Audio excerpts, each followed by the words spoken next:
গেটের পাশেই একটা রেস্তোরাঁ আছে, তো আমরা ঠিক করেছি যে এই রেস্তোরাঁয় এখন আমরা ঢু মারবো এবং চেখে দেখবো এখানকার মজাদার খাবার। চলুন।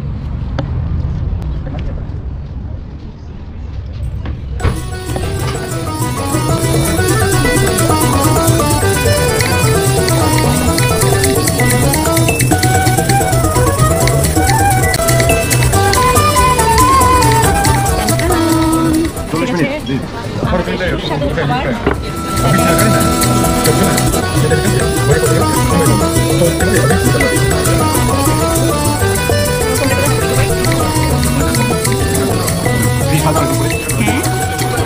এবং আমাদের প্লেসটাও করেছে একদম নদীর পাশে। এটা হচ্ছে কি নাম?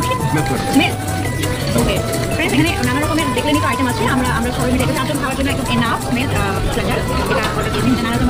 তো এত দারুণ খাবার দেখে লোক সামলাতে পারছি না, কখন খাবো।